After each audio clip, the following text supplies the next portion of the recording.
Good morning, students. Today we are going to discuss the topic personal and pedagogical integration. First, we are discussing personal integration. Personal integration requires students to feel they fit it and develop a sense of belonging.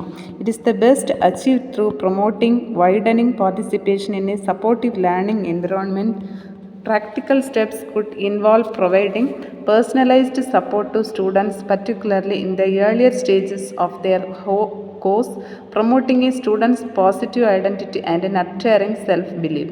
It is the responsibility of school and the course team to ensure that all new students, regardless of background, culture, disability, and other characteristics, are able to fully integrate into the university and into the course.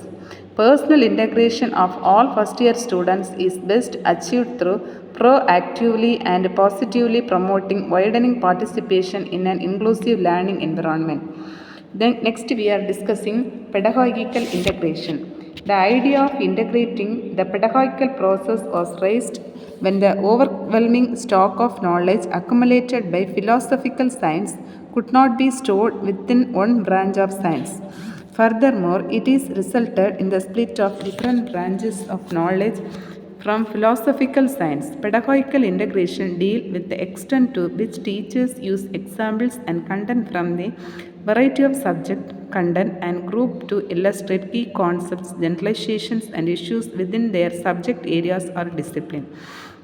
Then we are discussing objectives of pedagogy of integration. There are four objectives. The first one is making sense of the learning process. Second one is differentiating matters by relevance. Third one, applying the learning to practical situations. And the fourth one, associating the learned elements. First one, making sense of learning process. By placing the learning process within the meaningful context that makes sense to students in relation to real life situations he or she needs to face in life. Then the next one, differentiating matters by relevance. It is focusing on the important either because it's necessary and practical for daily life or because it may become the basis for future learning. Third one, applying the learning to practical situations. This means not just filling the student's head with knowledge but teaching him or her to relate the learner materials to values such as becoming a responsible citizen and a competent worker as an independent individual. Then the next one, associating the learned elements. It is responding to one of the society's major challenges, which is to provide a child with the capacity to mobilize his or her knowledge and skills to deal effectively with daily situations and hopeful with even unexpected ones. Then the next one, advantages of pedagogical integration. First one, prevents repetition and hence save time.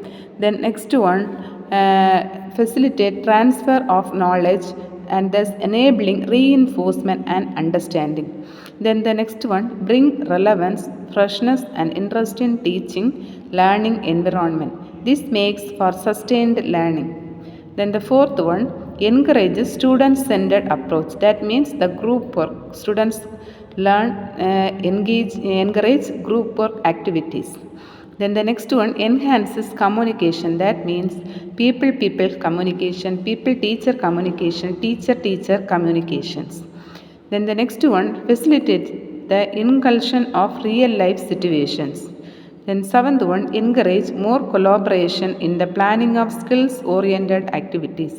And the eighth one, give students or teachers a holistic approach to teaching and learning. The ninth one, eradicates barriers between teachers and students. 10th one, teacher is a facilitator and class are interactive. It is not associated with the active form of teaching. The next one, limitations of pedagogical integration. First one, it is necessities adjustments to school's timetable as subjects that are to be integrated will need to be timetabled together, thus utilizing greater blocks of timetables. Next one, often integration leads to neglect educational reasons for process in which there may be dominance of one form of knowledge. The next one, those subjects for whom drill as a method of teaching is suitable would get less attention. Fourth one, flexibility could encourage lack of organization. The next one, insecure students, especially the primary level, could lose direction in the presence of activity and movement, and may or not request needed help. Then the last one, global assessment is difficult. So today we are discussing personal and pedagogical integration. Okay, thank you.